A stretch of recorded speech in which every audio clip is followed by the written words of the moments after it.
peguei, Uhum. ele tem mais questões. Se eu não me engano, ele tem 8 questões. E aí eu peguei as questões de física e biologia. Então, Uhum. eu botei na ordem da prova pra gente fazer. Então, vai vir uma sequência de questões de química, uma sequência de questões de Uhum. física, uma sequência de química e depois física de novo. Então, vamos lá. Ó, a molécula apresentada a seguir corresponde à forma mais ativa da vitamina E. Então, ó, é uma cadeia de carbono, né? Porque é esse zigue-zague. Eu tenho um oxigênio aqui e tem outro oxigênio aqui. Aí ele pergunta: estão presentes as duas seguintes funções orgânicas oxigenadas nessa molécula? Ele quer saber quais são as funções que existem.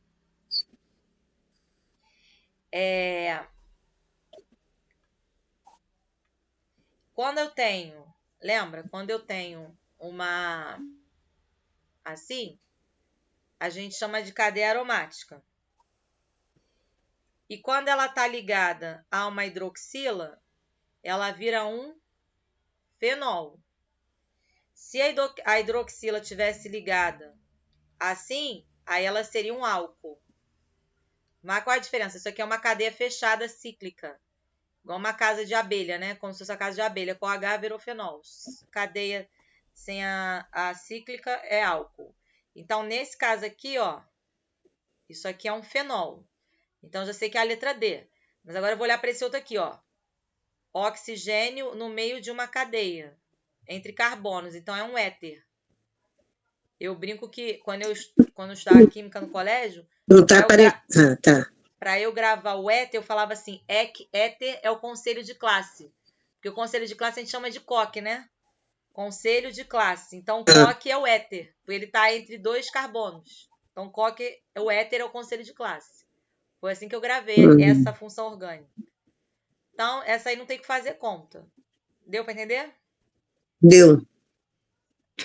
Só uma curiosidade. Essas coisinhas aqui, tipo um zigue-zaguezinho, o que é isso? Isso a gente chama de ligação dativa. É quando a cadeia já está equilibrada, o carbono já fez 4 ligações, mas ele ainda compartilha elétron com outro elemento, entendeu? Para que esse elemento fique equilibrado. Aí por isso que ele é tracejado, é ligação dativa. Ele não tem necessidade de fazer essa ligação, ele faz porque ele quer ajudar o outro lá que está desequilibrado. Tá? Tá. Aí vamos lá. Um efluente aquoso apresenta pH ácido devido à presença do ácido nítrico. Visando neutralizar esse ácido, foi adicionado hidróxido de cálcio ao efluente. Admitindo-se que ocorreu uma reação de neutralização total, a fórmula química do sal formado nesse processo corresponde a qual? Então, o ácido aqui que a gente tem, a gente fala que ele é um ácido forte. É o ácido nítrico, que é o HNO3. E a base que tem aqui, também a gente fala que é uma base forte, que é o hidróxido. Hidróxido é o quê? Que termina em OH, né? De cálcio. Uhum. Ele é assim. E aí, quando acontece a reação, como é que fica a reação? Hidróxido de cálcio mais os 2 ácidos nítricos vai formar o meu sal, que vai ser o nitrato de cálcio, mais água. Então, o que é formado é o CaNO3,2, que é a letra C. Uhum. Lembra? Bico de pato. Uhum.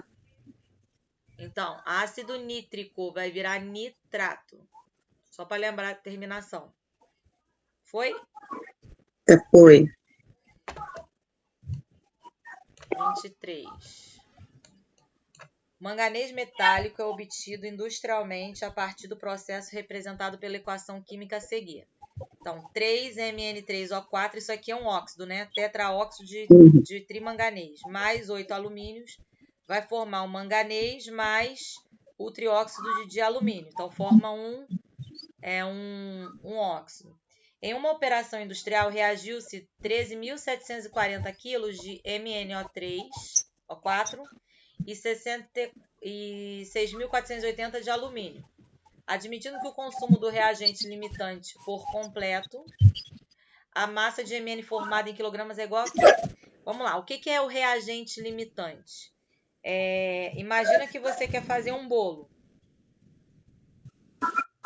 E aí, para você fazer o bolo, você usa 4 ovos e 3 xícaras de leite. Só que você comprou 13 ovos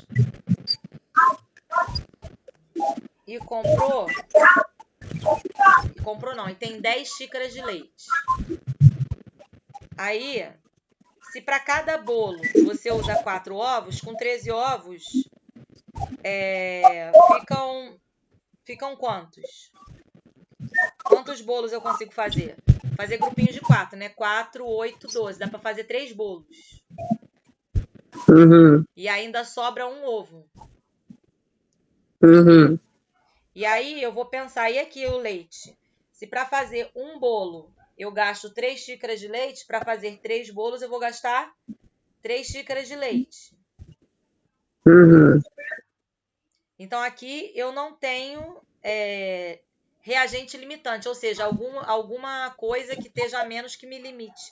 Eu vou ter sobra de ovos e sobra de leite. Vamos supor que eu tenha 10 ovos agora e 10 litros de leite. Com 10 ovos, eu vou conseguir fazer 2 bolos. E vão sobrar 2 ovos, né? E o leite? O leite eu consigo fazer... Eu conseguiria fazer 3 bolos, só que eu não tenho um ovo a mais, eu não tenho mais 2 ovos aqui para poder fazer o terceiro bolo. Então, quem é o meu limitante aqui? Quem está me limitando a não fazer mais um bolo? É a quantidade de ovos. Então, essa é a ideia que eu vou usar ali na reação. Quem é que tem menos, que faz com que eu faça menos reação? É isso que ele está falando. Então, ele quer saber quanto que foi formado de Mn. Então, eu vou fazer a massa da reação. Aí eu tenho que olhar lá na tabela periódica a massa de cada um. Então, eu vou ter 3 vezes o mol de Mn3O4. Se eu somar essas massas daqui, dá 54,94. Mais 4 vezes a massa do oxigênio. Isso aqui vai dar 228,82 gramas por mol. Isso aqui se refere ao primeiro aqui, ó, elemento. Tá? A massa do Mn, que é o manganês, é 54,94. Então, o número de mols que eu vou ter do manganês vai ser... ele me deu aqui, ó, em quilo, tá vendo? Eu vou ter que passar isso para grama. Então, eu vou pegar esse número, 13.740, e vou adicionar 3 zeros, que eu estou passando para grama. Dividido pela massa que eu achei aqui, molar. 228,82. Isso aqui vai dar aproximadamente 60.057 mols de manganês. Aí o alumínio. Número de mols do alumínio é igual à massa que ele me deu aqui, ó, 6.480, só que eu tenho que passar lá para grama. Então, eu vou ter que adicionar 3 zeros, dividido pelo 26,98, que é a massa de 1 mol de alumínio, lá da tabela periódica. Se você olhar na tabela periódica, você vai ver que essa é a massa do alumínio. Isso aqui vai dar 24.027 mols. E aí, eu vou fazer a regra de 3. 8 mols de alumínio, por que 8? Porque 8 está aqui, ó, 8 mols de alumínio. Então, 8 mols de Al, que é alumínio, tá para 9 mols de Mn, que é o manganês, porque tá aqui, ó, 9 mols de manganês. Só ele apagar, que não quer apagar. Assim como o 24.027 mols, que eu achei aqui, tá para X. E aí eu vou achar x igual a 27.030 mols de manganês. E aí eu vou multiplicar isso com a massa do manganês, para eu saber em quilograma. Então, o total vai ser 27.030 vezes 54,94, que é o da tabela periódica, porque 1 mol de manganês na tabela periódica é sempre referente a 1 mol. A massa, então, de 1 mol de Mn, que é o que a gente chama de manganês, é 54,94. Aqui eu descobri que eu tenho 27.030 mols de manganês, então eu multiplico pela massa de 1 mol. Aí isso aqui vai dar 14.850 gramas de manganês.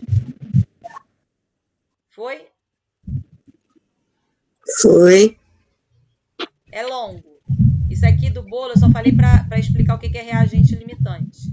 É o que faz, é o que eu tenho, é o que eu tenho em menos quantidade que limita eu produzir mais. É isso. Tá. Tá? Tá. Aí vem. Em um laboratório foi realizada a reação de hidratação. Hidratação, então eu estou adicionando água, né? Do pente unino. O que é pente unino? É uma ligação com 5 carbonos, 1, 2, 3, 4, 5. E na terceira tem uma ligação tripla, por isso que é ino.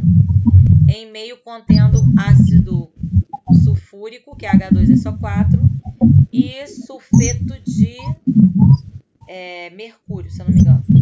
Aí ele pergunta, o principal produto orgânico formado nessa reação é nomeado por... Então, ele adiciona água nisso daqui. Né? E aí, quando eu faço, porque ele fala de hidratação.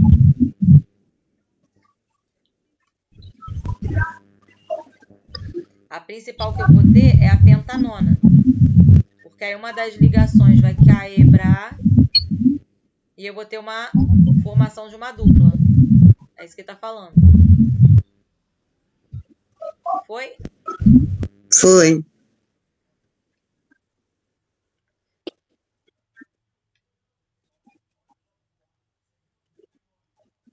Tá. Muitos laboratórios armazenam em seus estoques soluções concentradas de reagentes. Um técnico responsável dispõe em seu laboratório de uma solução de etanol, álcool absoluto a 16,3 mols por litro. O volume de água em litros que deve ser adicionado a 400 ml, ou seja, 0,4 litros de solução de etanol, com uma concentração de 16,3 mols por litro, para produzir etanol hidratado a 70%, é aproximadamente de quanto? Aí ele deu a densidade do etanol, que é 0,8 por ml. Então, a concentração 16,3 vezes 46, que é a massa do elemento que ele me deu. Então, 749,8. E aí eu vou pegar 749,8 e vou multiplicar pelo volume aqui, ó, em litros, 0,4 litros. Isso aqui vai me dar 300 gramas. E aí, para eu descobrir o volume que eu tenho que adicionar, densidade é igual a massa sobre volume. Eu sei que a densidade é 0,8, a massa é 300 e o volume é o que eu quero descobrir. Então, o volume é igual a 300 sobre 0,8.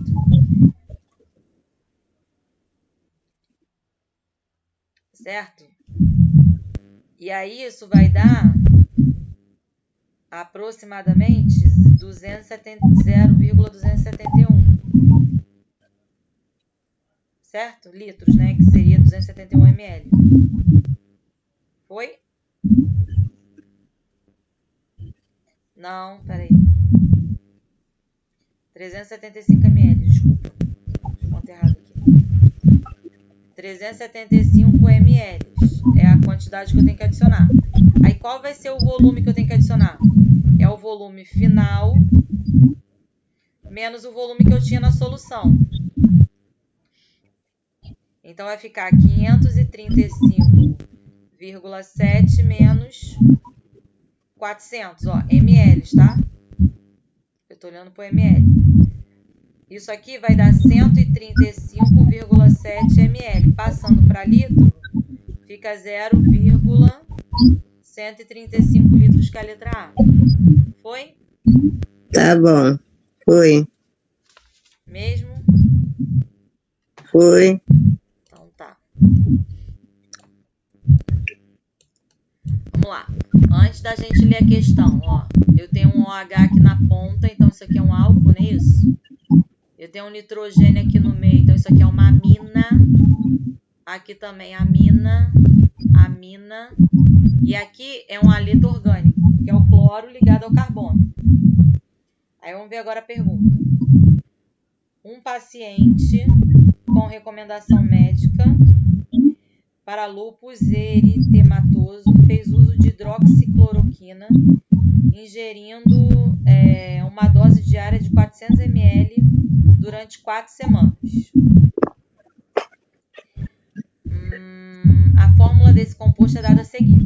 A quantidade de matéria em mol de hidroxicloroquina ingerida pelo paciente ao longo das 4 semanas de tratamento foi de... E aí ele fala qual é a massa molar da hidroxicloroquina. 335,5. Então vamos lá. Ele ingeriu 400 miligramas por 4 semanas. Então é 400 vezes 28 dias. Então ele vai ingerir 11.200 miligramas, que é a mesma coisa que 11,2 gramas.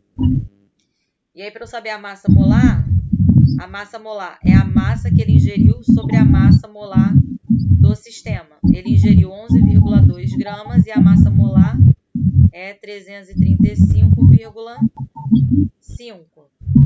Isso daqui vai dar 3,3 vezes 10 a menos 2,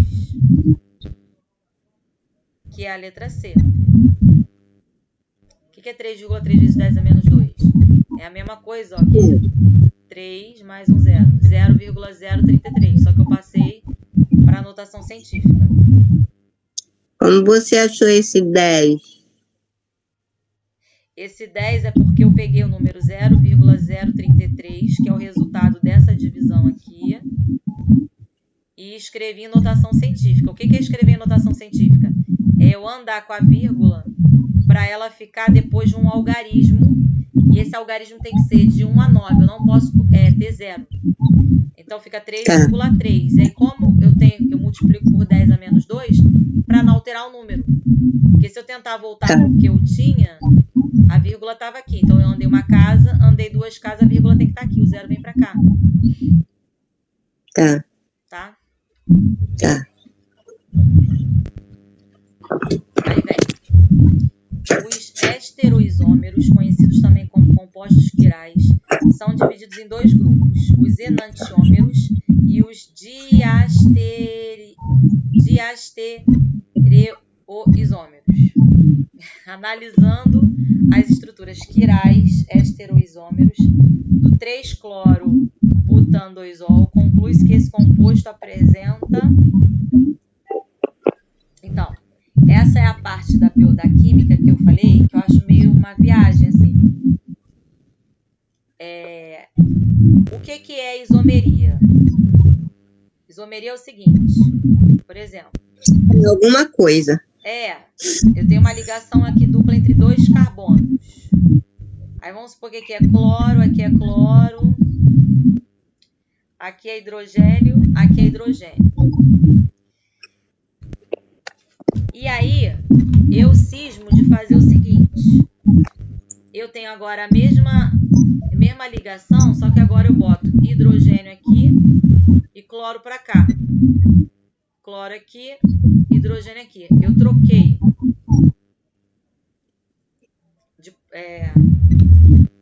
Peraí. Ó. Eu tinha um cloro em cima. Eu troco o cloro de lugar com hidrogênio. O hidrogênio vem para cima e o cloro vai para baixo. O outro lado fica igual. Isso aqui é chamado isomeria. Por quê?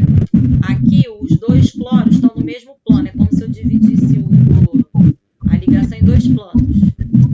Acima do carbono e e abaixo do carbono. Então, acima do carbono, os dois são cloros.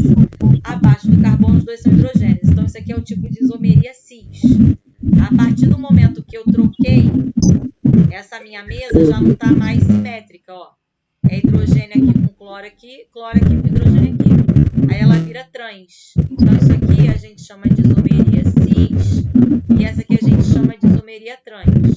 Só que eu estou olhando isso no plano do papel, 2D, duas dimensões. Quando eu olho isso no 3D, 3 dimensões, a gente vai para a isomeria óptica, que aí vai ter essas coisas aqui que ele está falando, estereoisômeros, os enantiômeros e os diastereoisômeros. O que é a isomeria, essa isomeria espacial? Por exemplo, a minha mão está aqui, essa é a minha mão esquerda. Se eu botar a minha mão esquerda na frente do espelho, eu olho ela ao contrário. É isso aqui, é como, ó, por exemplo, a minha mão tá aqui, né? Minha mão esquerda. E aí, é como se essa aqui, ó, minha mão direita, ó, o meu dedão, que é como se fosse uma ligação de carbono, tá pro outro lado. Uhum. Isso é isomeria espacial, de uma maneira bem rasa, entendeu? Essa parte da química eu já fico um pouco boiando, porque eu já acho muita viagem, mas no plano é isso. Cis é quando os dois estão para o mesmo plano horizontal, trans é quando troca. Na espacial é isso, quando uma vira a outra, né? Essa minha mão quando tá assim é uma coisa, quando eu viro ela, ó, não bateu. E aí, quando a gente faz isso, existe uma fórmula, é chamado... Aí tem uma coisa chamada carbono quiral. O que é carbono quiral? É quando eu tenho um carbono que ele tem 4 ligações diferentes. Então ele é chamado de carbono quiral. Ele não tem os 4 lados iguais. Por exemplo, aqui hidrogênio, cloro, oxigênio, não, hidroxila e outro. Pronto, sei lá. Isso aqui seria um carbono quiral, numa cadeia. Se eu tivesse uma cadeia, e eu tenho isso aqui. Teria que ser na ponta, né? Porque ele é diferente. Então, ele tá aqui. Cl, iodo, OH. Esse carbono aqui, ele é quiral. Tá. E para eu saber quantas isomerias espaciais eu faço com esse carbono quiral, é 2 elevado a N. N é a quantidade de carbonos quirais. Tá? E aí, vamos ver aqui, 3 cloro, butano, 2 ol. 1, 2, 3, 4 carbonos. No segundo tem uma hidroxila. E na terceira tem um cloro. Aí, eu tenho que ver quantos carbonos quirais eu tenho nessa cadeia. Esse aqui é um carbono quiral e esse aqui também. Por quê? Esse carbono aqui está ligado com quem? Ele tem o CH3 para cima, ele tem a hidroxila para baixo e por outro lado ele tem um CH2. Então, ele tem ligações diferentes. E ele tem um hidrogênio também aqui. Então, ele tem 4 ligações diferentes. E o mesmo acontece com esse carbono daqui. Vou botar esse carbono de azul. Esse carbono de azul ele está ligado com cloro de um lado. Do outro lado ele está ligado com carbono. Do outro lado ele está ligado com CH3. E aqui ele tem um hidrogênio. Então ele tem 4 ligações diferentes. Então a quantidade de estereoisômeros vai ser 2 elevado à quantidade de carbonos que eu vi quirais aqui, que são 2. 2 elevado a 2 dá 4. Então, são 4 pares de diastereoisômeros. Aí, diastereoisômeros, sinceramente, já não sei te explicar. Eu consigo te explicar isso da isomeria, o que é isomeria. Mas aí já teria que ser um professor de química, entendeu? Porque quando chegar nessa matéria do terceiro ano, aí pra mim já é muito... Porque eu não sou formada em química, entendeu? Porque eu sei da escola, mas essa parte para mim já é um pouco viajada. Por que tem o nome de diastereoisômeros, eu não sei. Eu sei calcular a quantidade de carbono quiral, que é o que eu te mostrei, reconhecer ele. Mas por que tem esse nome, eu não sei. Agora, dextrógeno é quando é para a esquerda, isso eu sei. Diastereoisômeros Provavelmente para a direita, mas por que não sei.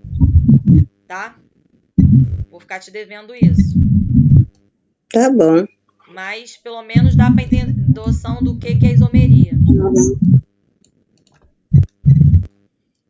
E eu tô pegando todas as questões, mesmo que eu não entenda tudo, para poder a gente pegar o que a gente consegue. Que é importante, né?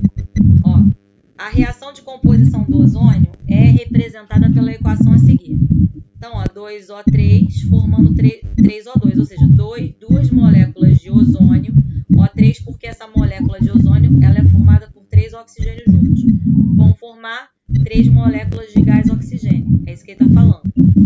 Num dado experimento de decomposição do ozônio, observou-se a variação da concentração molar de O3 em função do tempo, demonstrada no quadro abaixo. Então ele está falando, ó.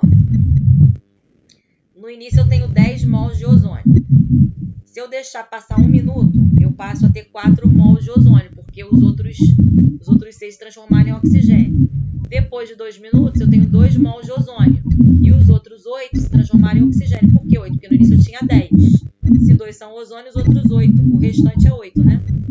3 minutos depois eu tenho 0,4 de ozônio. Então 9,6 são oxigênio. Analisando os dados experimentais, a velocidade média de produção do gás oxigênio em mol por litro nos 3 primeiros minutos iniciais é qual? Então, olha só. Primeira coisa é a gente ver a variação da concentração de oxigênio. Ele passa de 4 menos 1. Ele tem 3 mols por litro. E a variação de concentração de O3, de ozônio, ela passa de 10, né? Para 3, 7. Certo? Certo. Na verdade, não. Ela passa de 10 para 0,4, né? Aqui, ó. Ela estava em 10 e em 3 minutos ela foi para 0,4. Então, a variação é de 9,6, porque essa 9,6 vai pro oxigênio. Então, a velocidade é de 9,6 dividido por 3. É de 3,2 mols por minuto, a letra B. Entendeu? Entendi. Tá. Vai. Então, vamos para a física agora. Viu? Quantas questões? A gente fez 7 questões de química. Esse aqui é o CEDER de 2020. Quer dizer, eles diminuíram as quantidades de questões, né? É. Na minha época, acho que eram 10 que eu fiz, 2015. Não tenho certeza, não. Não sei. Não lembro. Vamos lá. O elevador hidráulico é um importante instrumento usado em oficinas mecânicas para levantar automóveis. Um desses elevadores, construído com base no princípio de Pascal, é composto por 2 êmbolos de diâmetro D e 2D e usado para levantar um carro de massa mzão. Uma força F foi aplicada ao menor êmbolo com o objetivo de manter o carro de massa mzão suspenso pelo maior êmbolo. Sabendo que a aceleração da gravidade vale G, o valor da força F para manter o carro suspenso é igual a quanto? Então, o princípio de Pascal me fala que a força é igual à área que ele é... a força aplicada em cima da área que eu tenho. Então, é igual à força do carro sobre a segunda área, porque ele fala de 2 diâmetros diferentes. Quando ele fala de diâmetro, ele está falando de circunferência, né? A circunferência é um diâmetro e o diâmetro é 2 vezes o raio. Então, a área do primeiro êmbolo vai ser π vezes o raio. Só que o raio é o quê? O diâmetro dividido por 2 ao quadrado. Então, isso aqui vai dar π vezes d ao quadrado sobre 4. E a segunda área vai ser π vezes o raio. Só que o outro tem diâmetro o quê? 2D. Então, eu vou fazer 2D dividido por 2 ao quadrado. 2 com 2 corta, vai ficar π d ao quadrado, né? Então, um deles é 1/4 do outro. Então, eu vou pegar essa relação aqui, ó, que a força sobre a área 1 é igual à força do carro sobre a área 2. Então, Então, a força sobre a área 1, que eu descobri que é π vezes d ao quadrado sobre 4, é igual à força do carro, que aí vai ser a massa vezes a gravidade, a força a peso, porque ele tá sendo suspenso, então vai ser a força a peso contrário, sobre π vezes d ao quadrado, que é a segunda área. Aí o que eu faço aqui? Cruz credo, multiplico cruzado. F que multiplica π vezes d ao quadrado é igual a mzão vezes g vezes π vezes d ao quadrado sobre 4. Isso aqui tudo é multiplicação. O que eu tenho dos dois lados que eu posso cortar? π com π e d ao quadrado com d ao quadrado. Vai embora, não é? Então, a força é igual a mzão vezes a gravidade sobre 4, que é a letra A. Foi? Foi.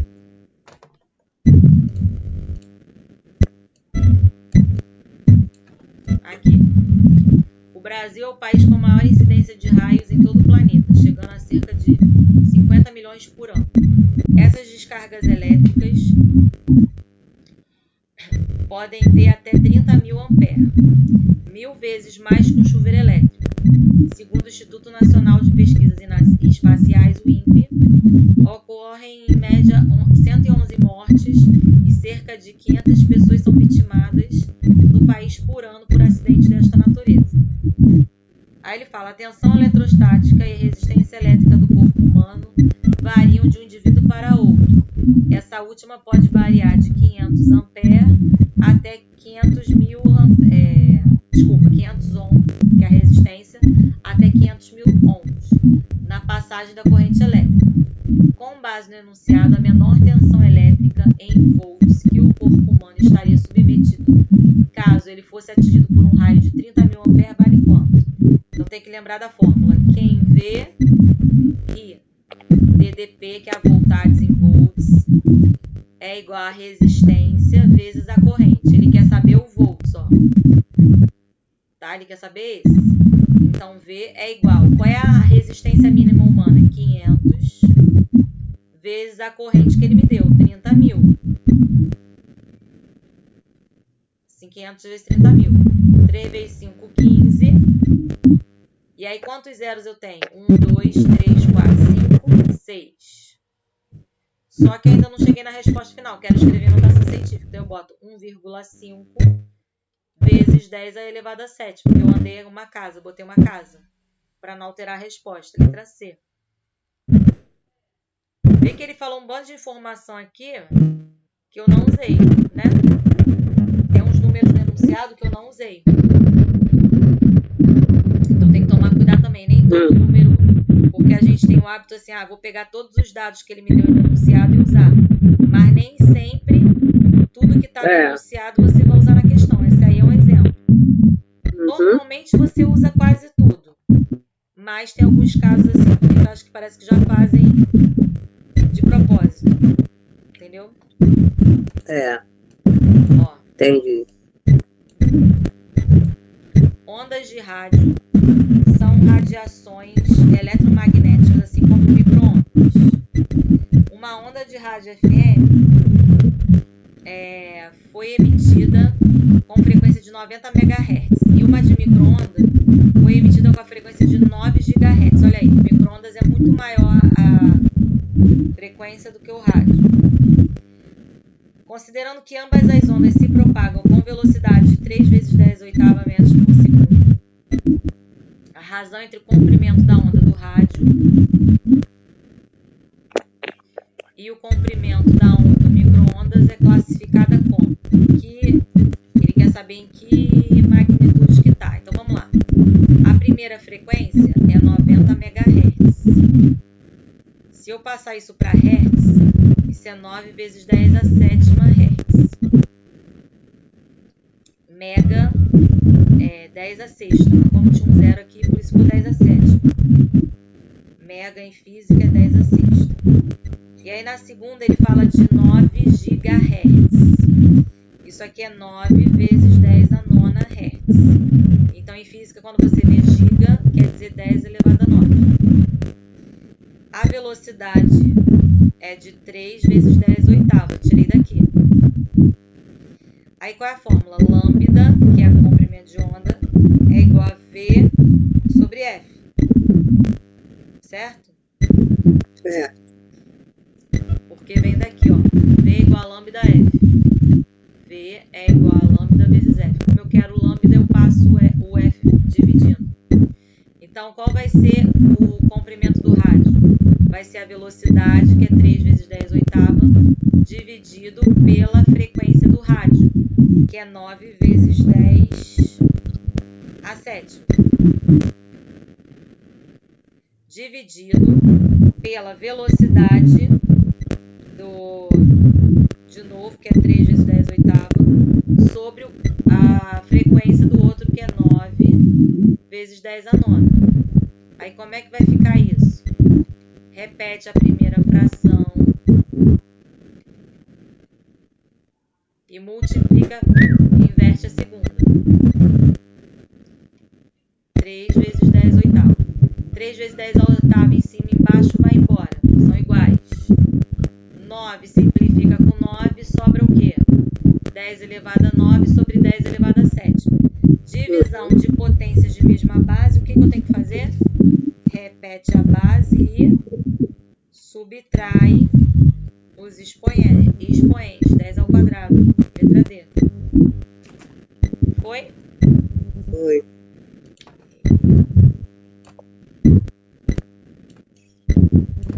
Um adestrador canino está em uma região montanhosa junto com seu cachorro. Eles se encontram a uma distância X de uma cadeia de montanhas. Então, o cara está aqui com o cachorro, não vou saber desenhar. Ele está numa distância X de uma montanha. Várias montanhas, né? O profissional testa um dispositivo sonoro que, quando acionado, provoca uma reação imediata no animal, que parte do repouso com aceleração de 2 metros por segundo ao quadrado, afastando-se das montanhas. Então, o cachorro está indo para o outro lado. O cara está aqui parado e o cachorro está indo para a esquerda. A montanha está na direita e o cachorro está indo para a direita. A montanha está na direita e o cachorro está indo para a esquerda. A onda sonora emitida pelo dispositivo que se dirige à cadeia montanhosa reflete-se nessa, provocando um eco que alcança o animal em fuga. Sabendo que o cachorro correu durante 4 segundos, desde o momento de sua partida até ser atingido pelo eco, e considerando a velocidade do som de 340 metros por segundo, a distância inicial x entre o adestrador e a cadeia de montanhas é igual a quanto? Então vamos lá. Lembra, acho que eu falei isso, né? Quando eu jogo algo para cima, se eu jogo uma bolinha para cima, o tempo que ela leva para chegar no ponto mais alto e voltar para minha mão é o dobro. Então, se ela leva 2 segundos para subir até a altura máxima, ela vai levar 4 segundos para voltar para minha mão. Porque ela leva 2 segundos para ir, 2 segundos para voltar. Sim ou não? Sim. O tempo de subida é o tempo de descida. Então, aqui a questão do eco também é parecido. O cara falou, o eco foi até a montanha, bateu, voltou. Então, se ele foi, bateu, voltou, foi x na ida, x na volta. Foi 2x no total. E aí eu sei o quê? Que velocidade é igual a ΔS sobre ΔT. A velocidade é 340. O ΔS vai ser 2x. Né? Por quê? Foi, bateu, voltou. X mais x, 2x. Né? Sobre o tempo. Então, meu tempo vai ser 2x sobre 340. Vou deixar isso aqui guardado. Aí lembra da fórmula sorvetão. S é igual a S0 mais V0T mais meio de AT ao quadrado. S0 é a posição inicial, V0 é a velocidade inicial e A é a aceleração. Então vamos lá. Posição inicial, vou considerar 0, está partindo do repouso. Velocidade inicial, 0, porque também partiu do repouso.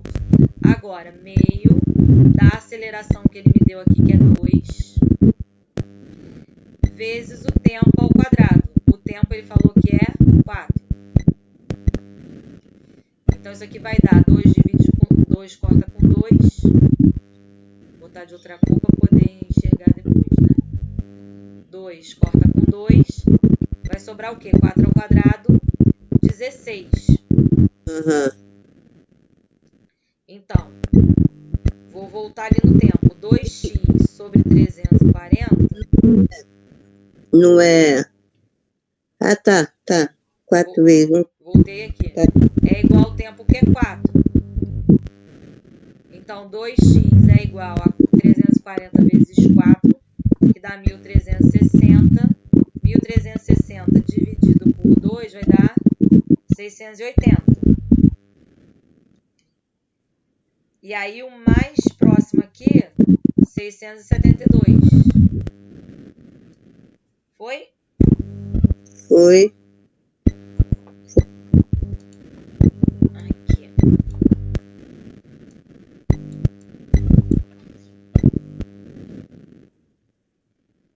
A figura a seguir mostra duas esferas de mesmo tamanho com cargas menos Q e 4Q apoiadas sobre uma mesa. Essa mesa é esse negócio aqui que parece um trapézio, né? Essas esferas sustentam um bloco de peso P através de 3 fios ABC. Fio A aqui, fio B e fio C no meio, que passam por duas roldanas presas nas extremidades da mesa. Roldana é aquele negocinho que roda. Uhum. Nessa situação, o sistema se encontra em equilíbrio.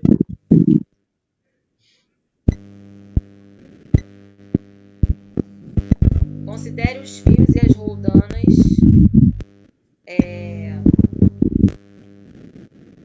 Não existe atrito entre eles e a esfera. O peso em Newton necessário para equilibrar o sistema é de aproximadamente quanto? Então, ele está me dando o ângulo, tá vendo? De 60 graus. Para eu calcular a força elétrica é KQ ao quadrado sobre distância ao quadrado. Eu tenho duas roldanas, então eu tenho duas trações. Então essa é a força-peso aqui, ela está equilibrada com duas trações, duas cordas. Só que essas cordas fazem 60 graus. Então é 2 vezes a tração vezes o seno de 60. Então a tração vai ser igual a força-peso sobre 2 vezes o seno de 60 graus. Uhum.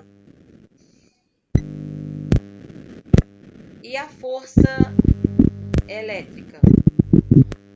Ela vai ser igual a 2 vezes a tração vezes o cosseno de 60. Só que eu sei que a tração é igual a peso vezes 2 vezes seno de 60. Então eu posso substituir isso. Então minha força é igual a 2 vezes P sobre 2 vezes seno de 60. Substituir aqui, tá? Vezes cosseno de 60. É uma multiplicação, eu posso simplificar 2 com 2. Então, minha força vai ser igual ao peso cosseno de 60 sobre seno de 60. E eu sei que força-peso é igual a carga K, que é 9 vezes 10 a menos 9, vezes a carga do bloco. 10 vezes 10 a menos 6 ao quadrado, dividido pela distância entre eles. Ó, tirei daqui, ó, tá vendo? 9, 10, então 0,1 ao quadrado. Isso aqui vai me dar 90 newtons, essa conta no final. Então, F é igual a 90.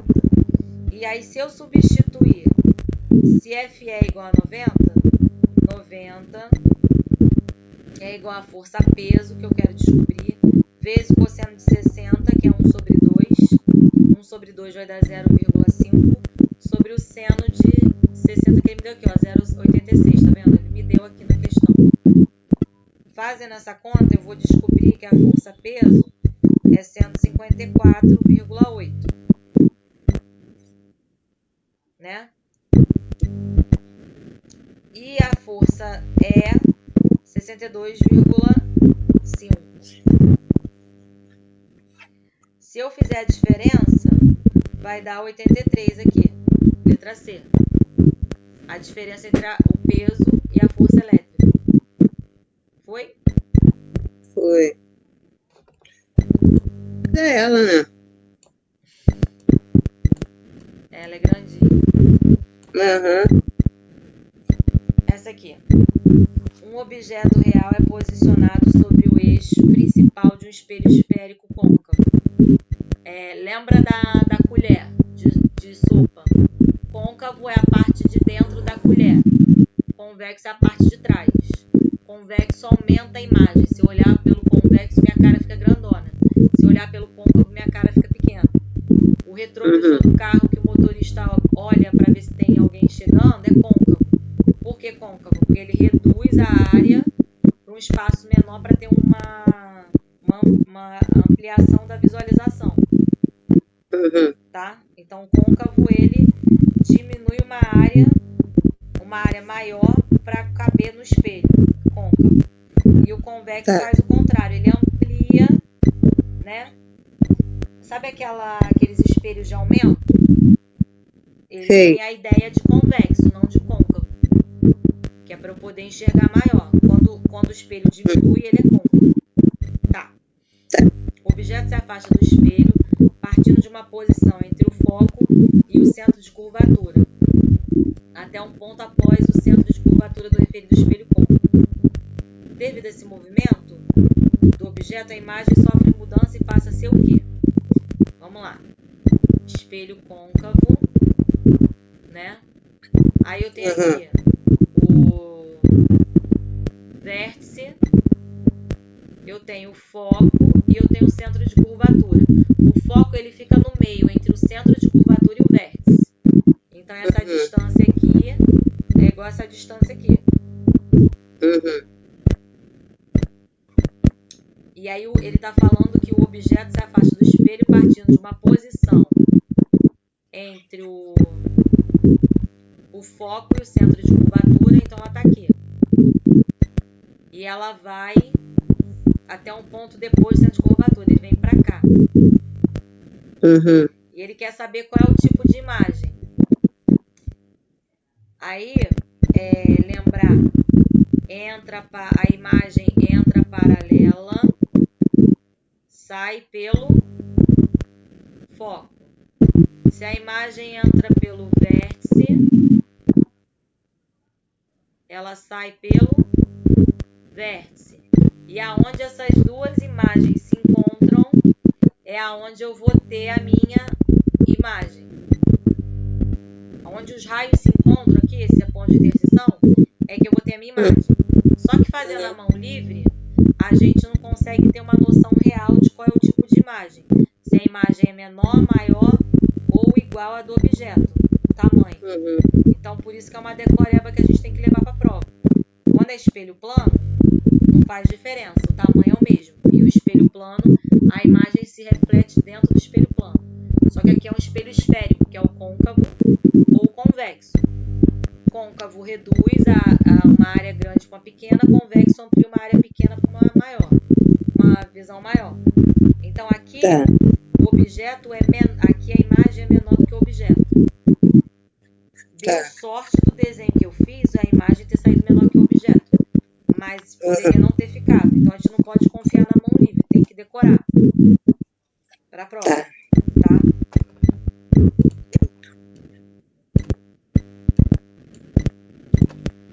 Aí vem. O bloco de massa emisão passa pelo ponto A com velocidade de 10 metros por segundo, conforme mostra a figura. Durante a passagem pela distância AB, o bloco emisão perde 36% da sua energia mecânica, até colidir com o bloco B, de massa 3 emisão, que se encontrava em repouso, ou seja, a velocidade dele era zero, que está no ponto B. Considere a colisão inelástica. O que é uma colisão inelástica? Era uma vez um carro, veio, bateu e vai todo mundo junto. Isso é inelástico. Gruda e vai junto. Se a colisão fosse elástica, batia, cada um ia para um lado, não ia ficar grudado. Exemplo de colisão inelástica. Eu estou num trânsito, estou num engarrafamento as pessoas têm que manter uma distância de segurança, né? Só que às vezes os motoristas não mantêm essa distância de segurança.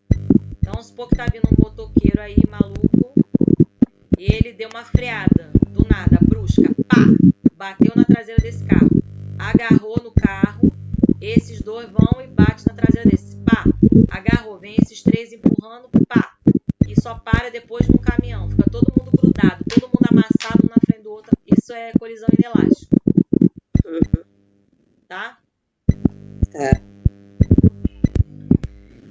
Aí fala, considere colisão inelástica unidimensional e que a partir do ponto B não tem força dissipativa, ou seja, não tem perda de energia.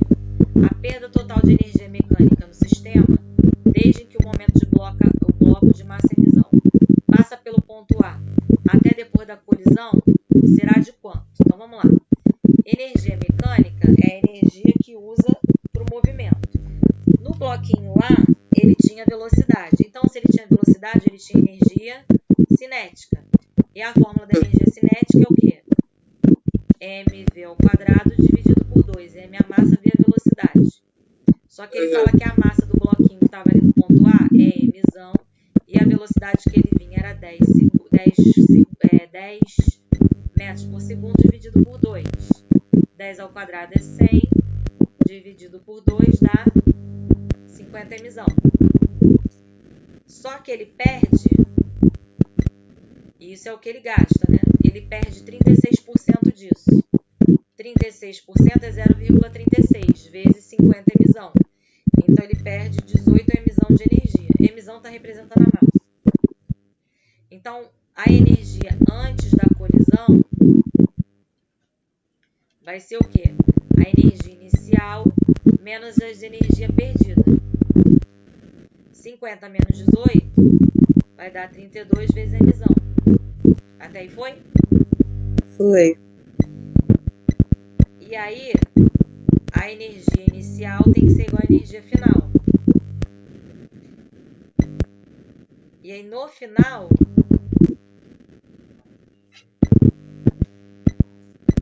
o que a gente tem? Peraí. 32, que é a energia, né?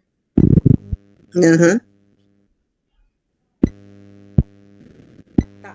A energia perdida é 18. E a energia que tem depois da colisão é 32. 32 mzão vai ser igual a massa do bloquinho A mais a massa do bloquinho B vezes a velocidade final ao quadrado dividido por 2. 32 mzão vezes 2 é igual a 4 mzão vezes velocidade final ao quadrado. Mzão corta com mzão. Eu posso dividir por 4 dos dois lados. E aqui vai virar 8. E aqui vai virar 1. Vezes 2 é igual a velocidade final ao quadrado. Velocidade ao quadrado é igual a 16, porque 8 vezes 2 dá 16. Então, a velocidade é igual a raiz de 16, que dá 4 metros por segundo. E a energia que foi é 32. Essa parte aqui, ele não perguntou, mas eu calculei para a gente ver qual era a velocidade depois da colisão. Tá? Mas não precisava. Não. Essa daí foi a do C10 2020. Agora 2019. Uma partícula e um detector movimentam-se sobre uma linha reta que define o eixo das coordenadas x, então coordenada horizontal. Quando a partícula encontra-se na posição x0 igual a 0, com uma velocidade de 10 metros por segundo, o detector está na posição 24 metros, com velocidade também de 4 metros por segundo. As componentes x da posição vx da velocidade da partícula ao longo do eixo, medidas em relação ao detector, são dadas pelo quê? Então, em relação à partícula, ela está na posição 0 e a velocidade da partícula 10 metros por segundo. A do detector, a posição inicial vai ser 24 metros e a velocidade do detector 4 metros por segundo. E aí, a variação do deslocamento, né, vai ser posição 0 menos 24. Menos 24 metros. E a velocidade relativa vai ser o quê? Velocidade 10, que é a da partícula, menos velocidade 4, que é do detector, que vai dar 6 metros por segundo. Foi? Letra B?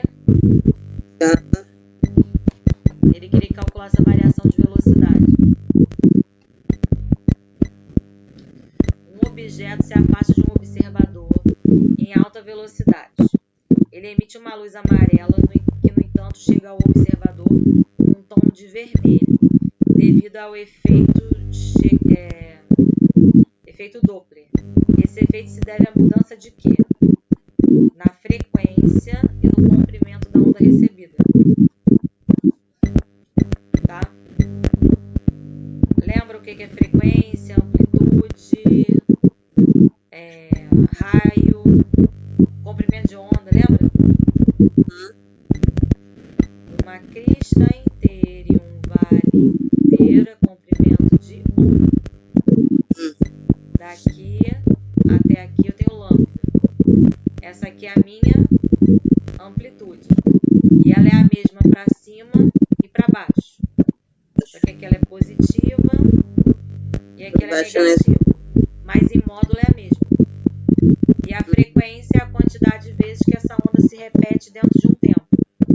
De um espaço de tempo.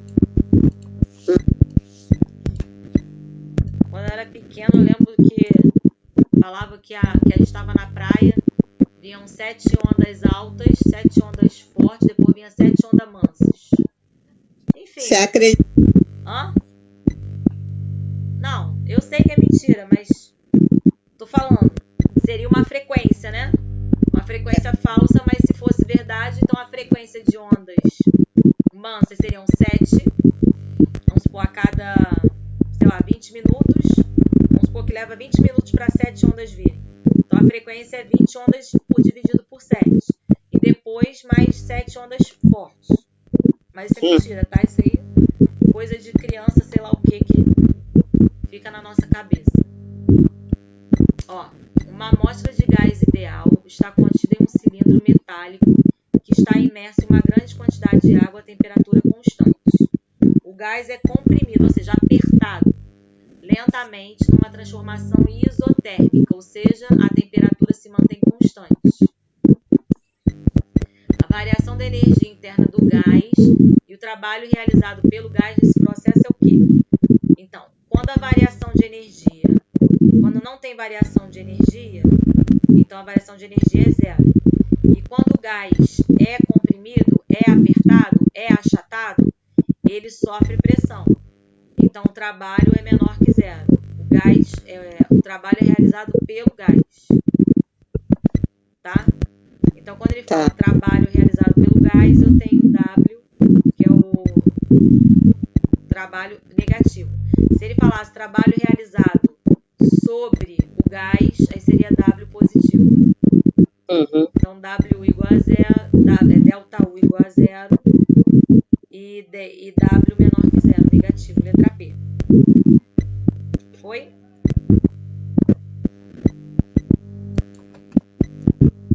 Vamos lá. Um cubo de gelo encontra-se em repouso, flutuando na água. Considere P e E, que representam respectivamente os modos do peso do cubo de gelo e o impulso que a água exerce sobre o gelo. F denomina o módulo da resultante das forças que atuam no cubo de gelo. O que a gente pode falar? Se o gelo está parado, a força resultante é o impulso menos a força peso, que vai dar zero. Então, significa que o impulso é igual à força peso. Então, a força resultante é zero, letra C. Qual a ideia de impulso? Entre aspas, é aquilo que faz boiar. Força peso puxa para cá, empuxo puxa para cá. Foi?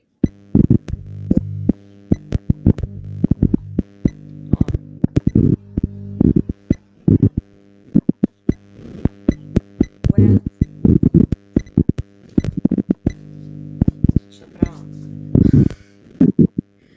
Um foguete de massa mzão viaja pelo espaço sideral com velocidade vzão. Em um dado instante, um pedaço de foguete com 1/10 de sua massa desprende-se e continua movimentando com a mesma velocidade original do vzão do foguete. Após o desprendimento desse pedaço, o que restou do foguete viaja com que velocidade? Então, no início, né, a gente tinha a massa do foguete, que era mzão, vezes a velocidade. Depois, o que eu tenho? Eu tenho que 1/10 do foguete se separa e vai viajar com velocidade v, e o restante do foguete, se ele perder 1/10, sobrou o quê? 9/10 desse foguete. E ele vai viajar com velocidade v'. Só que a gente sabe que o total é igual a mzão vezes v, que era a massa inicial. Então isso aqui vai ser igual a 1/10 de mv. Por que mv? Porque ele falou que a parte que saiu se movimenta com a mesma velocidade original. Por isso que eu botei mv aqui. Mais 9/10 de mzão v'. Todos os três são uma multiplicação, então eu posso tchau pro mzão. Vai embora da minha conta. Vzão menos 1/10 de vzão é igual a 9/10 de v'. Né? Então, vzão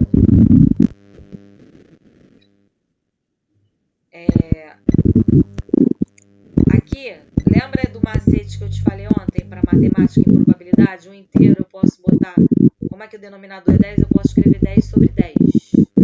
Igual na de probabilidade.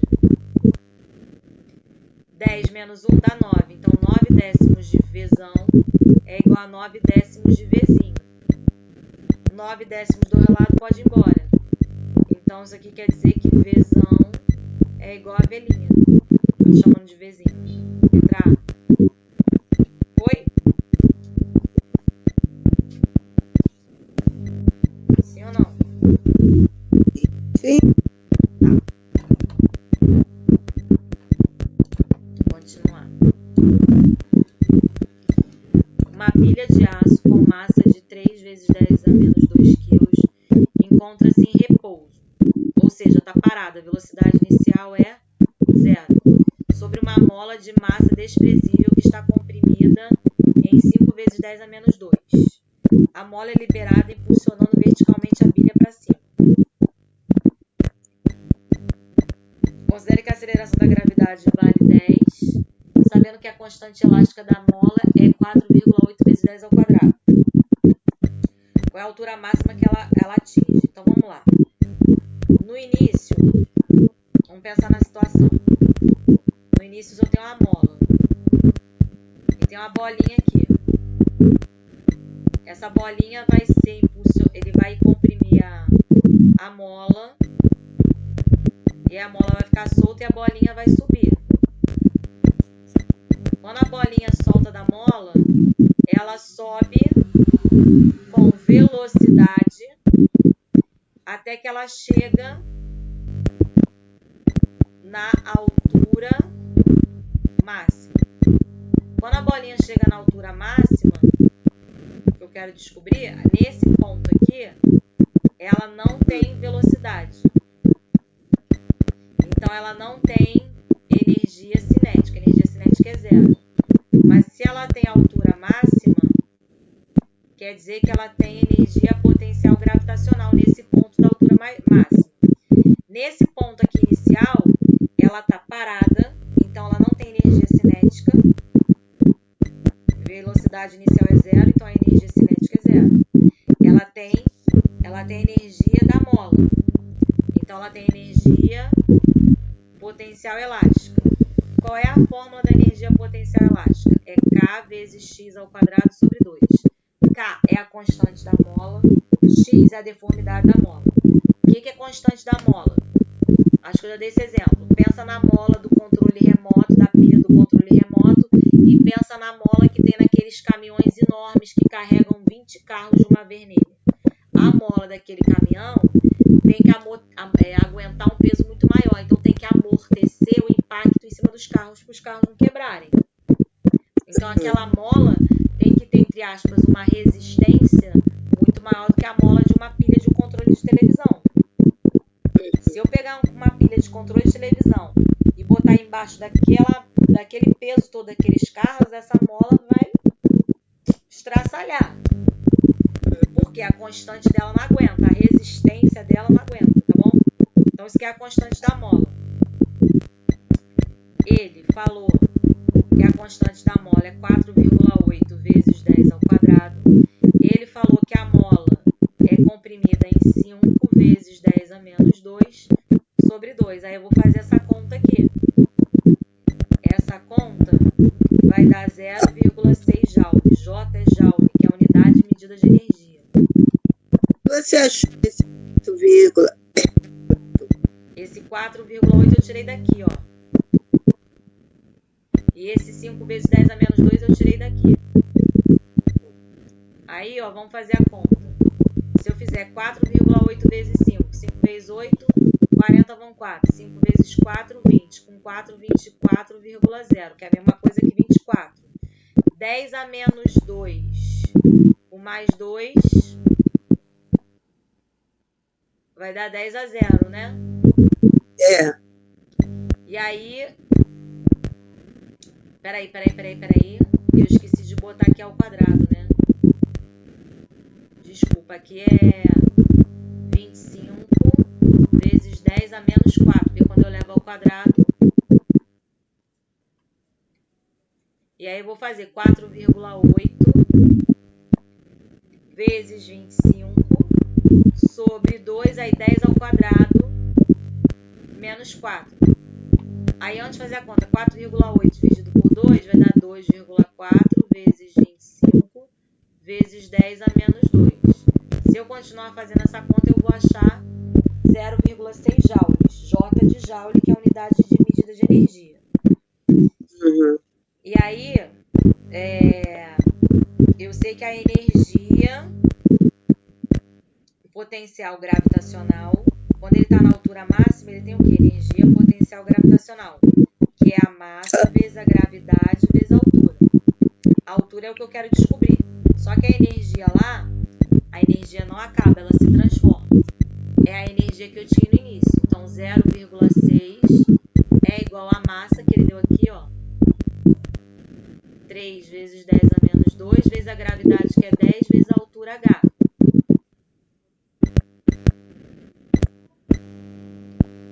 A menos 2 com 10 a 1 vai dar 10 a menos 1. Então, a minha altura máxima vai ser 0,6 sobre 3 vezes 10 a menos 1, que vai dar 2 metros, que é a letra A. Foi? Foi. Para mim, essa é uma das partes mais legais de física, energia cinética, eu gosto. Ó. Um pedreiro utiliza uma roldana fixa, ou seja, uma roldana ideal, e uma corda de massa desprezível para descer verticalmente um balde de concreto de massa 20 kg. Então, ó, vamos supor, eu estou no alto de um prédio, tem uma roldana que está segurando um balde para descer do prédio. Essa aqui é a minha roldana. Esse balde aqui tem 20 quilos, é a massa dele. O pedreiro controla a corda de modo que o balde desça com uma aceleração de G sobre 20, ou seja, a gravidade, que é 10 dividida por 20, que dá 1 sobre 2, que é 0,5. O cara está aqui, ó, em cima do prédio, segurando o fio, para ele descer com essa aceleração. Nesse caso, a tensão ele quer saber qual é a tensão da corda. Então, se o balde está descendo, quer dizer que a força peso é maior que a corda. Então, peso menos tração é igual a massa vezes aceleração. O peso do balde é o quê? é a massa do balde, que é 20, vezes a gravidade, que é 10. Menos tração é igual a massa, que é 20, vezes a aceleração, que eu achei aqui, ó, 0,5. 20 vezes 10, 200. Menos T, 20 vezes 0,5. Vai dar 10. 200 menos 10 é igual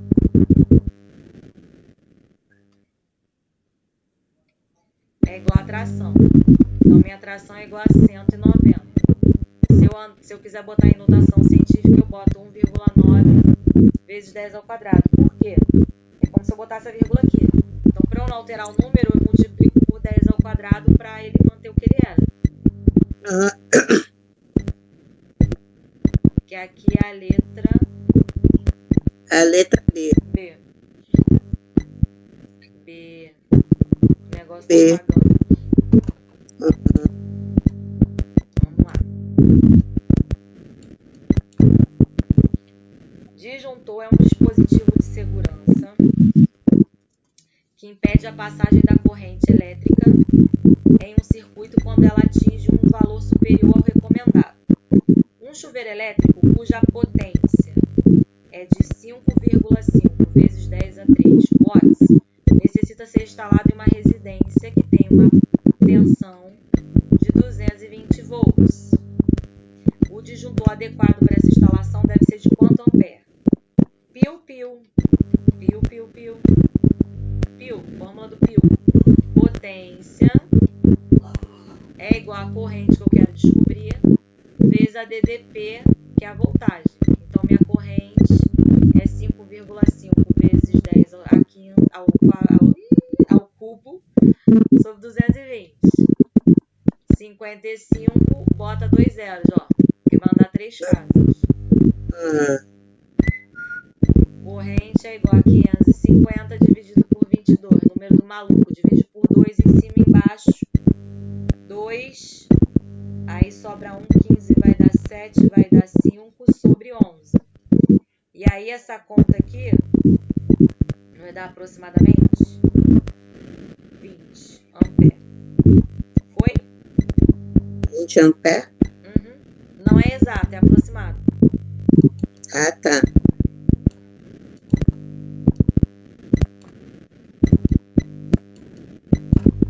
Aí agora é química, acabou física. Vamos lá. Tem-se uma solução de hidróxido de amônio. Hidróxido é quando tem OH, né? É.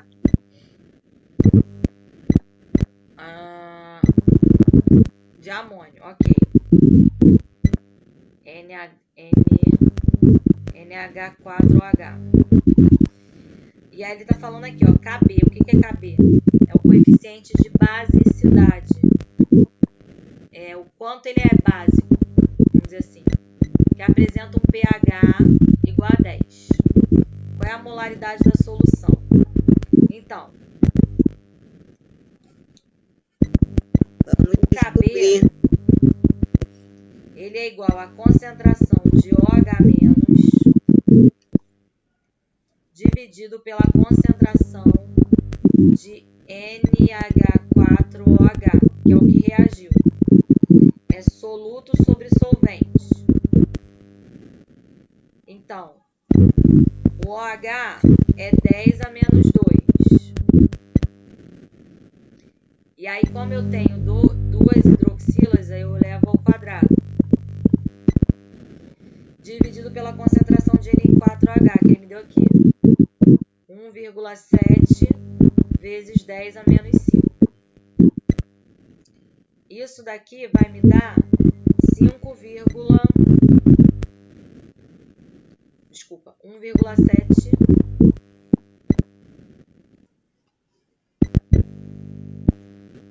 1,7 vezes 10 a menos 5, que eu vou trabalhar ali com os valores. Então, a letra C. O que é? Vamos lá, deixa eu só botar um negócio aqui.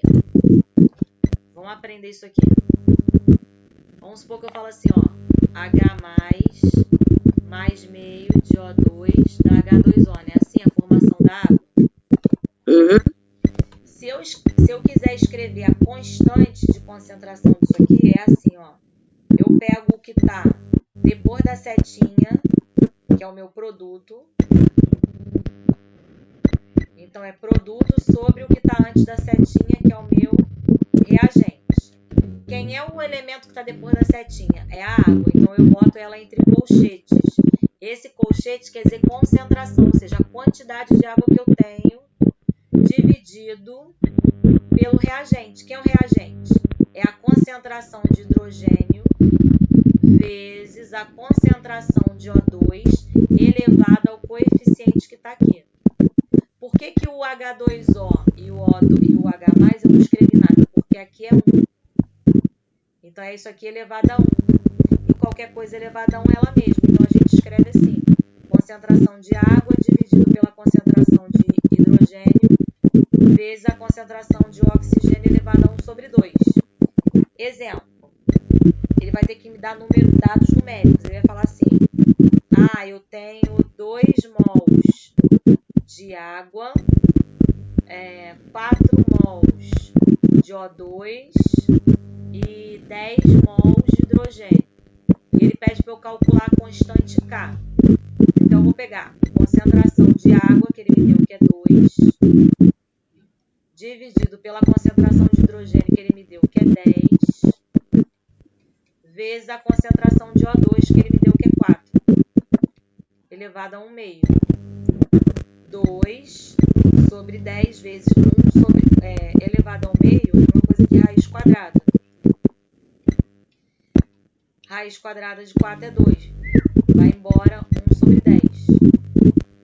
Deu para ter uma noção? Deu. Vamos mais um exemplo ou não? Pode ser. Vamos pegar mais um exemplo, ó. Pega aí.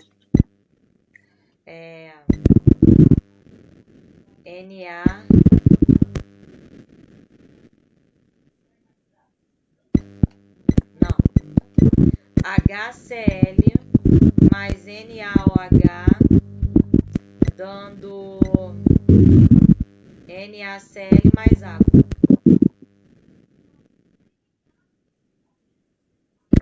Vou botar uns números aí.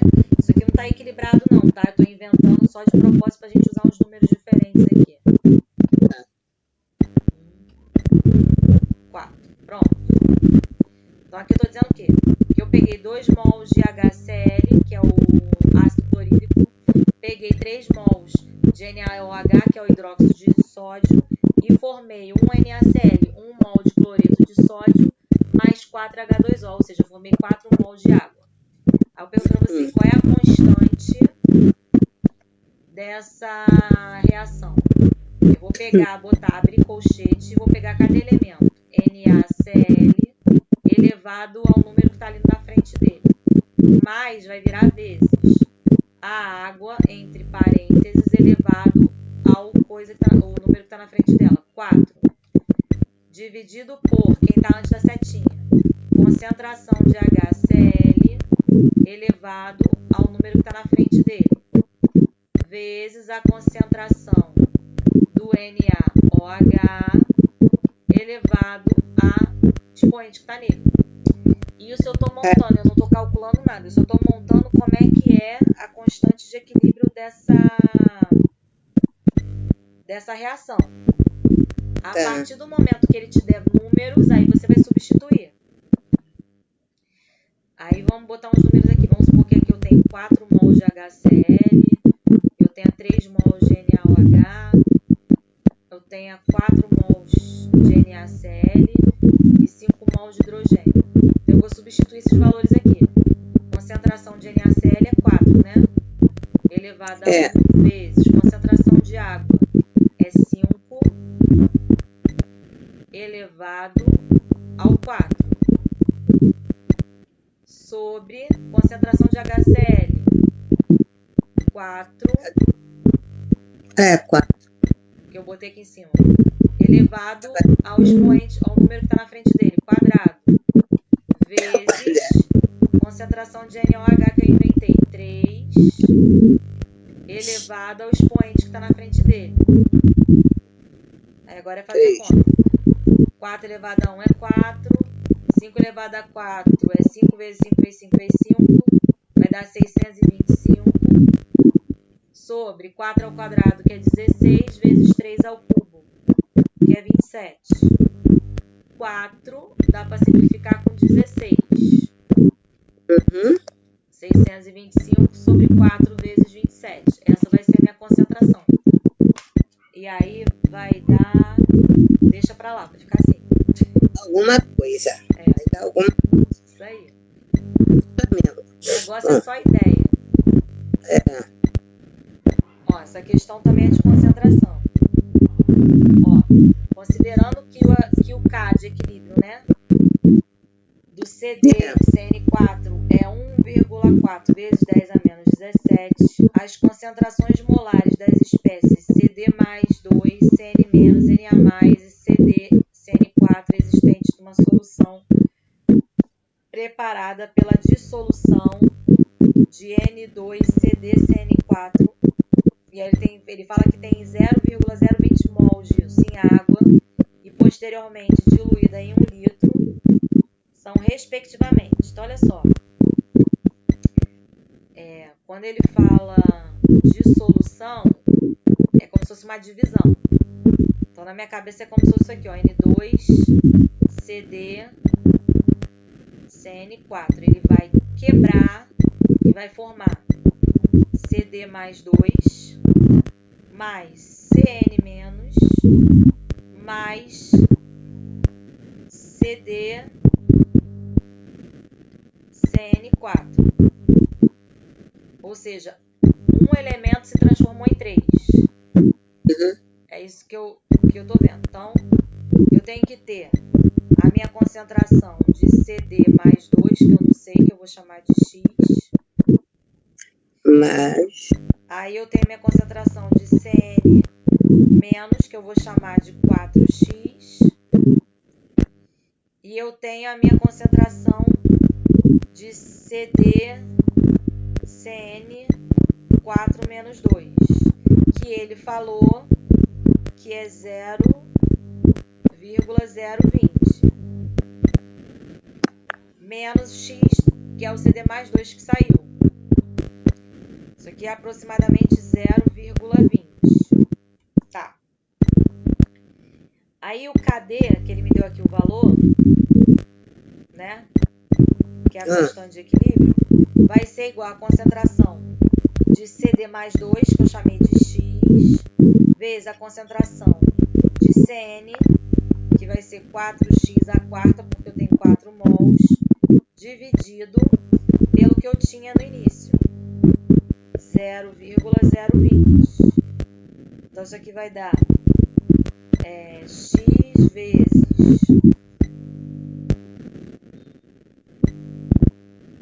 256x à quarta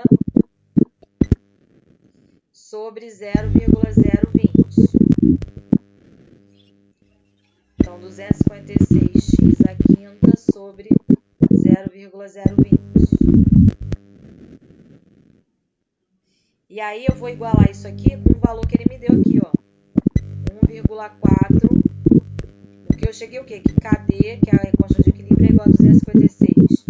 X à quinta dividido por 0,020. Então, no lugar do KD, eu apago ele, porque ele me deu o valor. Eu boto aqui 1,4 vezes 10 a menos 17. E aí, eu vou ter que fazer essa conta. Fazendo essa conta, eu vou achar 6,4 vezes 10 a menos 6, que é a letra A. Muita coisa. Mas é a ideia daquele slide anterior que eu te falei. Produto, concentração do produto sobre a concentração do reagente. Tá. Aí, isso aqui também já é uma química mais de terceiro ano. Que entra em constante de basicidade, constante de acidez, variação de entalpia. Ó, o etanol alpetílico tem grande importância na indústria pelo fato de servir como matéria-prima para a produção de outras substâncias. As reações do etanol na produção de outros outros compostos são dependentes do meio reacional, ou seja, depende da reação. A respeito do etanol, a esse respeito, o etanol, o que acontece? Quando ele está em presença do CH3COH, forma acetato de metila. Na presença de K2CR2O7, forma hidrocarboneto alceno correspondente a 80. A letra B não é de cara, porque o álcool, e aí ele tem um potássio. Como é que ele vai formar um hidrocarboneto? Ele vai formar um aleto orgânico, né? Porque a gente usa carbono quando junta com alguém da 7A, Cl, iodo, aleto orgânico. Então não é a B. Meio ácido na temperatura de 170 graus forma um aldeído correspondente. Aldeído é o que? Dupla O na ponta. E o álcool, ele é OH. Normalmente é o aldeído que se transforma em álcool, né? Porque aí a dupla O, uma dupla O cai e entra o hidrogênio aí para virar álcool. Então, o que vai entrar é a letra D de dado. Presença de tetraóxido de manganês, potássio, não sei, que forma um ácido etanóico. Para mim aqui é permanganato, não sei, acho que é permanganato, não tenho certeza não. Eu sei que é potássio, manganês e oxigênio, mas o nome desse negócio não sei. Ó, 52. Outra questão de concentração. Considerando que para uma solução saturada H2S, a relação válida é que a concentração de H2+, vezes a enxofre é 3 vezes 10 a menos 21, o pH de uma solução saturada que tem 0,10 molar, aí ele fala a concentração de enxofre é 1 vezes 10 a menos 9, é aproximadamente de quanto? Então, ele falou que a concentração de H mais 2 vezes enxofre é igual a 3 vezes 10 elevado a menos 21. Concentração de enxofre é 1 vezes 10 a menos 9. E a concentração de H+, ao quadrado, vai ser igual a 3 vezes 10 a menos 21, que é a concentração do produto, sobre a do reagente. Isso aqui vai dar 3 vezes 10 elevado a menos 12. Então, é igual a raiz quadrada de 3 vezes 10 a menos 12. Isso aqui dá aproximadamente 1,73 menos 10, vezes 10 elevado a menos 6. Como é que eu calculo o pH de alguma coisa? O pH é igual a menos o log da minha concentração. Mas quem é a minha concentração? É esse número aqui. 1,73 vezes 10 a menos 6.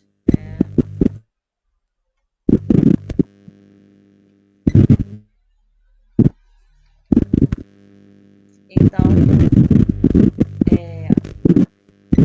o meu pH é igual ao log de 1,73 vezes 10 a sexta.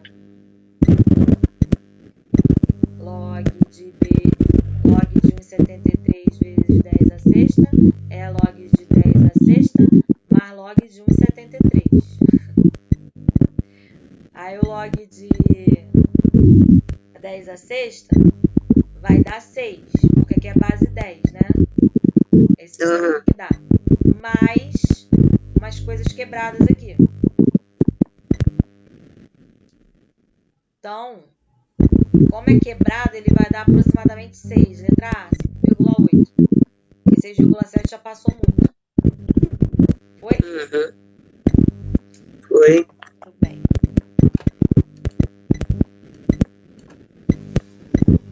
Essa. O ácido fumárico é um composto orgânico usado com muita frequência pela indústria de alimentos por ser um acidulante que ajuda a prolongar o prazo de validade dos produtos.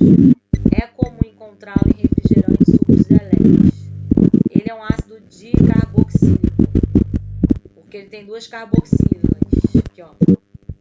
Uma, duas.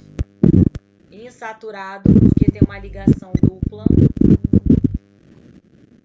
De cadeia normal, também conhecido como ácido donítico, cuja fórmula estrutural é a sabendo que na titulação de 30 ml de solução desse ácido foram gastos 60 ml de NaOH e 0,120 mol de concentração, sua molaridade em mol por litro é qual? Então, o pH do ácido, o N do ácido é igual a molaridade 0,0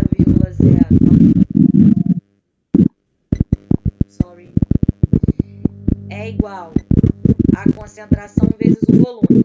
A concentração é 0,120 aqui, ó, vezes o volume que está aqui 60, mas eu vou botar 0,060 porque eu tenho que passar para litro. Isso aqui é igual a 0,0072.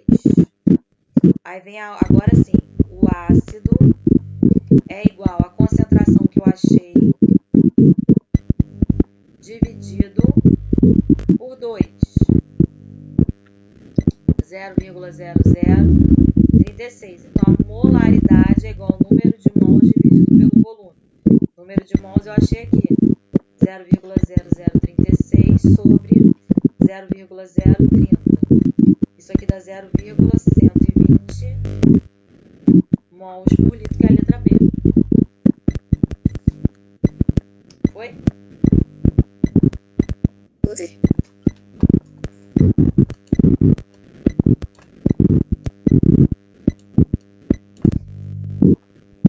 Os fenômenos são usados pelos insetos, os feromônios são usados pelos insetos para se defenderem, encontrarem os parceiros ou acharem comida. Esse acontecimento ocorre sempre entre indivíduos da mesma espécie. O bombicol foi o primeiro feromônio descrito na literatura química, tendo sido isolado em 1959 do bicho da seda, ou seja, da lagarta da mariposa Bombyx mori, que corresponde a essa estrutura aí, ó, cadeia de carbonos, no final tem um álcool. E aqui eu tenho uma dupla, né? Dupla. Então, duas duplas, alcadieno. Em relação à estrutura do bombicol, é correto afirmar que se trata de um composto de cadeia. Então, cadeia cíclica ou lifática é uma cadeia fechada. Então, por exemplo, isso aqui é uma cadeia com 3 carbonos, então ele é um ciclo propano. Ele é uma cadeia cíclica ou lifática, é o nome que a gente dá, cíclica ou lifática. Se eu tenho uma cadeia que não é fechada, ela é uma cadeia aberta ou acíclica ou alifática. São 3 termos, aberta ou acíclica ou alifática. Essa cadeia que ele me deu é aberta, então ela é aberta ou acíclica ou alifática. Todas as opções falam isso. Então poderia ser qualquer uma se eu olhar para a cadeia se é aberta ou não. Agora, ela é uma cadeia normal ou ela é uma cadeia ramificada? Ramificada. Ó, isso aqui pertence à cadeia principal. Só tá zigue-zague para baixo. Não tem nenhuma ramificação aqui, tá vendo? Ah, tá. Tá. Então, ela é uma cadeia normal. Aí você vai falar assim, ué, mas e esse OH aqui? Esse OH, ele pertence à cadeia principal. Ele é a função orgânica da cadeia principal. Para ser ramificação, tem que ser um carbono, tem que ser isso aqui. Isso aqui faz parte da cadeia principal. Ah, mas isso aqui tá deitado. Tá deitado porque ele quis botar deitado, mas podia continuar do lado. Então, ela é normal. Então, ela é aberta, alifática normal. O que é ser homogênea ou heterogênea? Isso é uma cadeia homogênea. Isso aqui é uma cadeia heterogênea. Heterogênea é quando eu tenho um oxigênio no meio da cadeia. Ah, mas eu tenho um OH, mas o OH está na ponta. Ele não está no meio de 2 carbonos. Então, ela é homogênea. Se saturada, é só ligação simples. Se insaturada, ligação dupla ou tripla. Ela tem 2 ligações duplas, então ela é insaturada, letra C. Foi? Foi. Essa decoreba você tem que ter. Cadeia aberta ou acíclica ou alifática. Acho muito difícil eles botarem esses nomes hoje em dia. Isso é da minha época, mas enfim, porque essa prova é de 2020. 2019. 2019, mesmo, foi da pandemia. Outra coisa que eu ia falar. Cadeia normal, só tem carbono. Cadeia ramificada, eu tenho um carbono fora da cadeia principal. A hidroxila não é ramificação, ela é função orgânica. Homogênea só tem carbono. Heterogênea tem alguém no meio dos carbonos. Oxigênio no meio dos carbonos, nitrogênio no meio dos carbonos. Saturada, ligação simples. Insaturada é dupla ou tripla. Foi? Então vamos lá.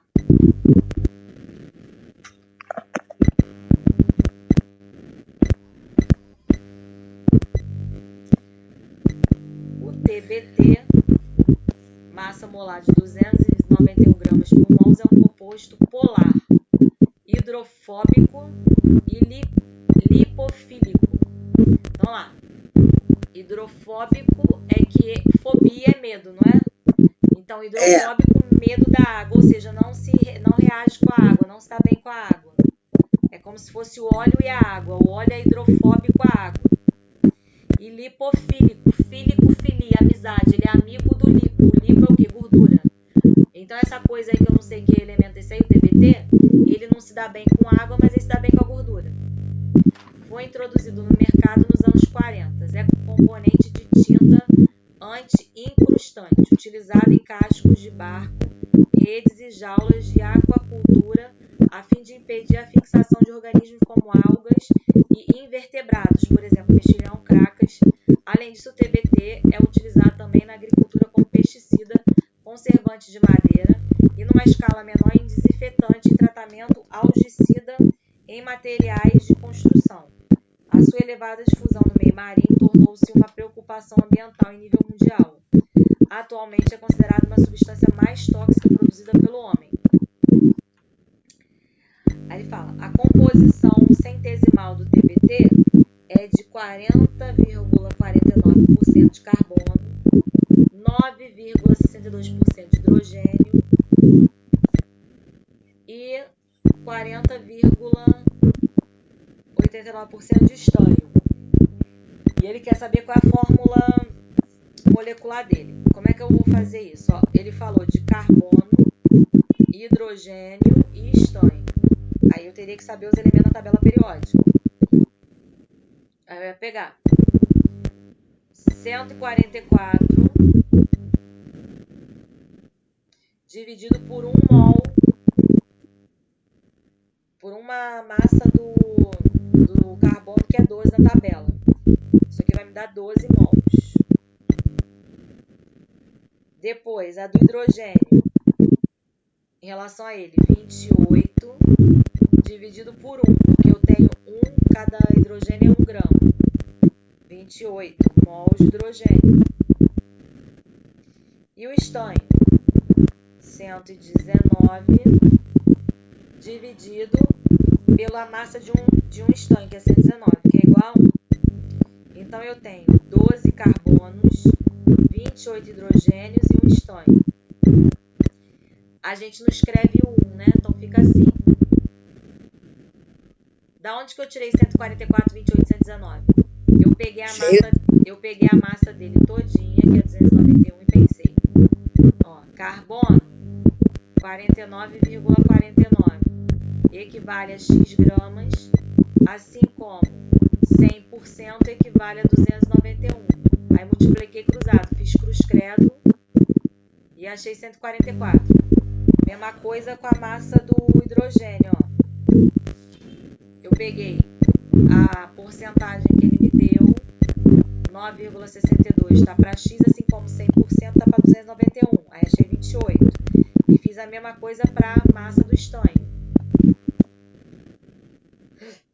40,89% está para X, assim como 100 está para 291. Foi? Foi. Então é a letra B.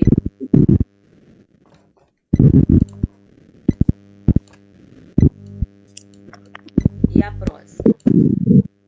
O cardanol é um fenol obtido do líquido da castanha do caju, LCC, a partir do processo de aquecimento de que as castanhas são submetidas para fins alimentícios, de modo a romper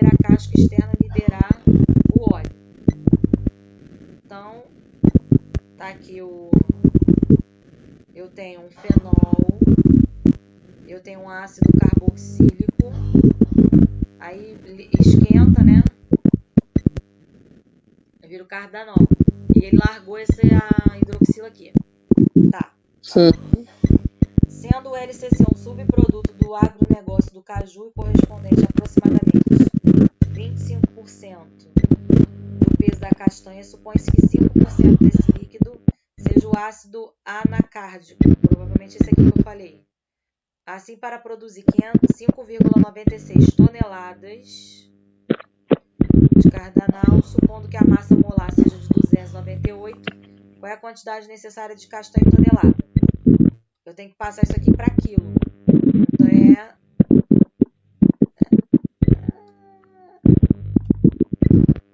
5.960 quilos.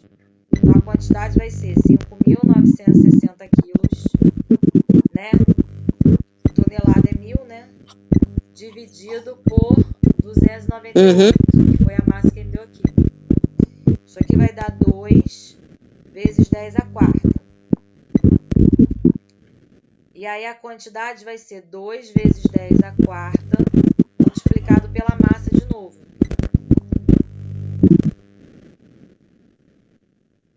Que aí vai dar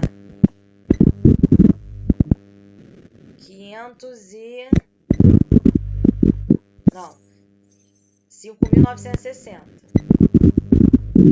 Então, a massa molar vai ser 5,96, passando isso aqui para, como é que fala? Notação científica, dividido por 0,01. E aí, vai me dar 27.683. E o que eu vou precisar de castanha vai ser 27.683 vezes 216, que saiu da porcentagem que ele me deu, que é os 5%. E aí isso aqui vai me dar 684, aproximadamente, letra D. Muito bem. Muito bem.